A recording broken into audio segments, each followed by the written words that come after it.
जय हिंद। नमस्कार साथियों, कैसे हैं आप सभी लोग। उम्मीद करते हैं कि आप सभी लोग अच्छे होंगे और आप सभी लोगों की तैयारी जो साथियों बिल्कुल ही अच्छी तरीके से चल रही होगी। तो साथियों, आज की इस क्लास में सभी लोग जो है हरियाणा ग्रुप डी एग्जाम 2026 के लिए जो है टॉप ऐसे इंपोर्टेड और चुनिंदे प्रश्नों को देखेंगे जो कि साथियों आपके हरियाणा ग्रुप डी के एग्जाम के लिए काफी ही इंपोर्टेंट है।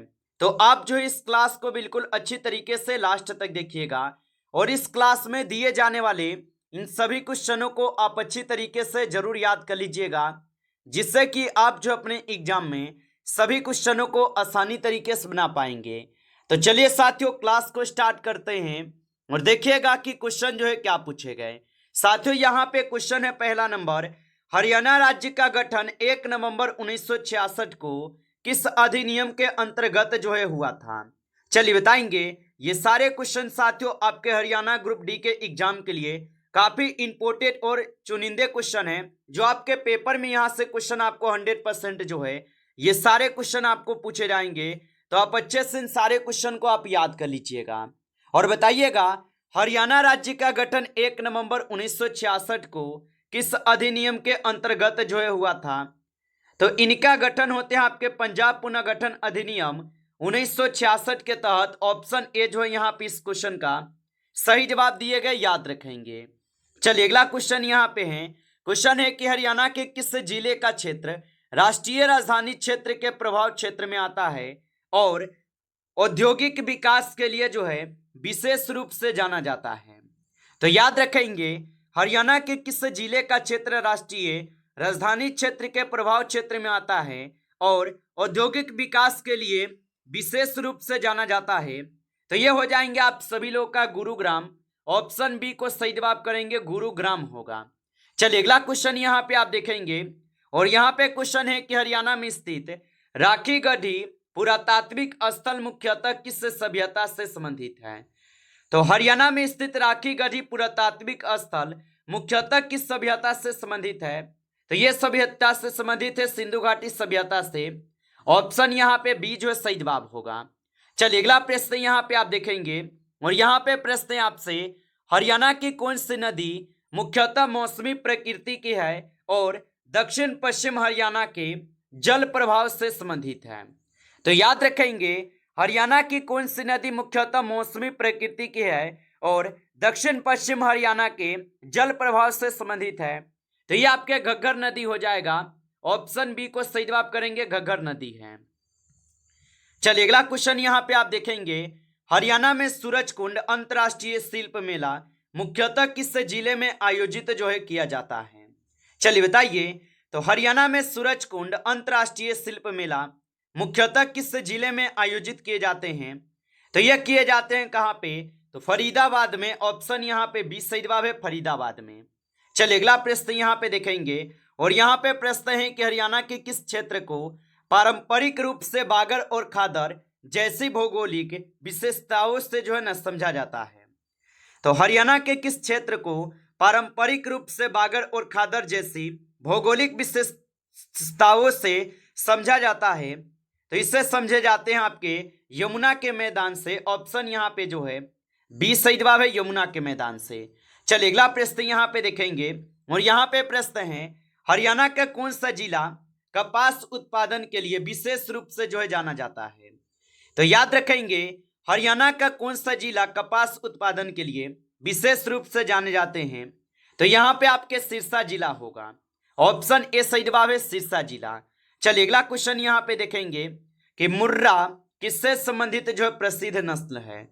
तो मुर्रा किससे संबंधित प्रसिद्ध नस्ल होगा। तो ये आपके भैंस से होगा। ऑप्शन सी सही जवाब है, भैंस से होगा। चलिए अगला क्वेश्चन यहाँ पे देखेंगे, हरियाणा में पिंजौर गवर्नर का ऐतिहासिक संबंध किस शासक के काल से जो है जोड़ा जाता है। तो हरियाणा में पिंजौर गवर्नर का ऐतिहासिक संबंध किस शासक के काल से जोड़ा जाता है। तो ये जोड़े जाते हैं औरंगजेब के। ऑप्शन यहाँ पे आपका बी सही जवाब है, औरंगजेब के। चलिए अगला क्वेश्चन यहाँ पे देखेंगे, हरियाणा का कौन सा स्थान महाभारत कालीन परंपरा और भागवत कृष्ण से संबंधित धार्मिक महत्व रखता है। तो हरियाणा का कौन सा स्थान महाभारत कालीन परंपरा और भगवान कृष्ण से संबंधित धार्मिक महत्व रखता है? तो यहाँ पे आप सभी लोग का जो है कुरुक्षेत्र हो जाएगा। ऑप्शन ए को सही जवाब करेंगे, कुरुक्षेत्र है। आगे देखिए अगला क्वेश्चन यहाँ पे आपसे दिए गए, यदि किसी वस्तु का द्रव्यमान पृथ्वी पर स्थिर रहता है तो चंद्रमा पर उसके बारे में कौन सा कथन जो है सही है? चलिए बताइए। तो यदि किसी वस्तु का द्रव्यमान पृथ्वी पर स्थिर रहता है तो चंद्रमा पर उसके बारे में कौन सा कथन यहाँ पे सही दिए गए? तो यहाँ पे आपके कौन से कथन सही है? तो द्रव्यमान समान रहेगा, ये बिल्कुल ही सही कथन है। ऑप्शन सी सही जवाब है। आगे देखिए अगला क्वेश्चन यहाँ पे दिए गए, क्वेश्चन है आपसे, मानव शरीर में ऑक्सीजन का अधिकांश परिवहन किसके द्वारा होता है? तो मानव शरीर में ऑक्सीजन का अधिकांश परिवहन किसके द्वारा होते हैं? तो याद रखेंगे ये आपके हीमोग्लोबिन के द्वारा होते हैं। ऑप्शन जो है यहाँ पे 20 सही जवाब है, हीमोग्लोबिन। चलिए अगला प्रश्न यहाँ पे आप देखेंगे, क्वेश्चन है कि किसी विद्युत परिपथ में प्रतिरोध को स्थिर रखते हुए विभवांतर दोगुना कर दिया जाए तो धारा पर क्या प्रभाव पड़ेगा? तो याद रखेंगे कि किसी विद्युत परिपथ में प्रतिरोध को स्थिर रखते हुए विभवांतर दोगुना कर दिया जाए तो धारा पर क्या प्रभाव पड़ेगा? तो मेरे भाई आप बताओगे दोगुनी हो जाएगी। ऑप्शन यहाँ पे जो है 20 सही जवाब है, याद रखना।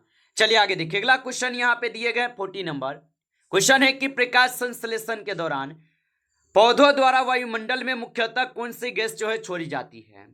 तो प्रकाश संश्लेषण के दौरान पौधों में वायुमंडल के द्वारा मुख्यतः कौन सी गैस छोड़ी जाती है? तो इसमें ऑक्सीजन गैस छोड़े जाते हैं। ऑप्शन सी सही जवाब है। चलिए अगला प्रश्न यहाँ पे है, निम्नलिखित में से कौन सा विटामिन मुख्यतः रक्त के थक्के बनने की प्रक्रिया में महत्वपूर्ण है? तो निम्नलिखित में से कौन सा विटामिन मुख्यतः रक्त के थक्के बनने की प्रक्रिया में महत्वपूर्ण है? तो यहाँ पे जो है विटामिन के हो जाएगा। ऑप्शन डी सही जवाब है, विटामिन के है। चलिए अगला प्रश्न यहाँ पे देखेंगे, क्वेश्चन है आपसे कि लोहे पर जंग लगाने की प्रक्रिया के लिए मुख्यतः किन परिस्थितियों की आवश्यकता जो है होती है? चलिए बताइए। और मेरे भाई आप अभी तक इस क्लास को लाइक नहीं किए हैं तो आपसे हम छोटा सा रिक्वेस्ट करेंगे, आप इस क्लास को एक बार लाइक कर लीजिएगा, और नए हैं आप इस चैनल पे तो चैनल को सब्सक्राइब करके ऑल नोटिफिकेशन को ऑल पे दबा के जुड़ जाइए, जिससे कि जब भी कोई नई क्लास हो सबसे पहले क्लास का नोटिफिकेशन आपके पास पहुंच सके। तो चैनल को सब्सक्राइब कर लीजिएगा और बताइए कि लोहे पर जंग लगने की प्रक्रिया के लिए मुख्यतः किन परिस्थितियों की आवश्यकता होती है? तो इसमें होते हैं मेरे भाई ऑक्सीजन और नमी की आवश्यकता। ऑप्शन सी जो है यहाँ पे सही जवाब दिए गए हैं। अगला क्वेश्चन यहाँ पे देखेंगे, मानव शरीर में इंसुलिन का स्राव मुख्यतः किस अंग से होता है? तो मानव शरीर में इंसुलिन का स्राव मुख्यतः किस अंग से होते हैं? तो ये होते हैं आपके अग्नाशय से। ऑप्शन यहाँ पे 20 सही जवाब है, अग्नाशय से होगा। चलिए अगला प्रश्न यहाँ पे है, ध्वनि निर्वात में क्यों नहीं चल सकती है? तो आप बताएंगे कि ध्वनि निर्वात में क्यों नहीं चल सकती? तो निर्वात में माध्यम के कण नहीं होते जिसके कारण नहीं चल सकते। ऑप्शन यहाँ पे जो 20 सही जवाब है। आगे देखिए अगला क्वेश्चन यहाँ पे है, यथाशक्ति शब्द में कौन सा समास है? मेरे भाई आपके सिलेबस के अनुसार हम आपको क्वेश्चन दे रहे हैं और यकीन मानिए आपके वही क्वेश्चन लिए हैं जो आपके पेपर में मेरे भाई आपको ये प्रश्न पूछे जाते हैं। तो बिल्कुल आपको इसी लेवल का क्लास आपको हमेशा मिलेगा इस चैनल पे। तो मेरे भाई आप इस चैनल को सब्सक्राइब करके जुड़े रहना। और यथाशक्ति शब्द में कौन सा समास होगा? तो इसमें आप बताओगे अव्ययी भाव समास है। ऑप्शन यहाँ पे जो है सी सही जवाब है। आगे देखिए अगला क्वेश्चन यहाँ पे आपसे दिए गए 20 नंबर क्वेश्चन है कि राजपुत्र शब्द में कौन सा समास है? तो याद रखेंगे राजपुत्र शब्द में तत्पुरुष समास हो जाएगा। ऑप्शन बी को सही जवाब करेंगे। चलिए अगला प्रश्न यहाँ पे देखेंगे 21 क्वेश्चन है कि नीलकंठ शब्द का सही जो है समास विग्रह क्या है? तो याद रखेंगे कि नीलकंठ शब्द का सही समास विग्रह जो है यहाँ पे क्या होगा? तो नीलाकंठ जिसका है होगा। ऑप्शन यहाँ पे जो है सी सही जवाब होगा। चलिए अगला प्रश्न यहाँ पे देखिएगा 22 क्वेश्चन है, अत्यधिक शब्द में प्रयुक्त उपसर्ग कौन सा है? तो याद रखेंगे आप कि अत्यधिक शब्द में प्रयुक्त उपसर्ग कौन सा है? तो यहाँ पे आप सभी लोग का अति हो जाएगा। ऑप्शन ए को आप सही जवाब लगा देंगे, अति हो जाएगा। आगे देखिए अगला क्वेश्चन यहाँ पे आपसे 23 है। क्वेश्चन है आपसे, लड़का खेल रहा है वाक्य में लड़का कौन सा कारक है? तो याद रखेंगे कि लड़का खेल रहा है वाक्य में लड़का कौन सा कारक होगा? तो यहाँ पे लड़का जो ये कर्ता कारक है। ऑप्शन सी को आप सही जवाब जो है करेंगे। चलिए आगे बढ़ते हैं और अगला प्रश्न यहाँ पे देखिएगा और यहाँ पे 24 क्वेश्चन है आपसे। क्वेश्चन क्या है कि राम ने रावण को मारा, वाक्य में रावण जो है ये कौन सा कारक है? तो याद रखेंगे, राम ने रावण को मारा, वाक्य में रावण कौन सा कारक है? तो मेरे भाई ये हो जाएंगे आप सभी लोग का कर्म कारक। ऑप्शन बी को सही जवाब करेंगे, कर्म कारक है। आगे देखिए अगला क्वेश्चन यहाँ पे दिए गए। क्वेश्चन है कि आंखों का तारा मुहावरे का सही अर्थ जो है क्या है? तो याद रखेंगे, आंखों का तारा मुहावरे का सही अर्थ है बहुत प्रिय होना। ऑप्शन यहाँ पे जो है बी सही जवाब होगा। चलिए अगला प्रश्न यहाँ पे देखिएगा, और यहाँ पे प्रश्न आप लोगों से पूछे गए कि नाक कटना मुहावरे का अर्थ है। तो याद रखेंगे कि नाक कटना मुहावरे का अर्थ क्या है? तो नाक कटना मुहावरे का अर्थ होता है अपमान होना। ऑप्शन यहाँ पे जो है 20 सही जवाब है, अपमान होना होगा। आगे देखिए अगला क्वेश्चन यहाँ पे आपसे दिए गए 27 क्वेश्चन।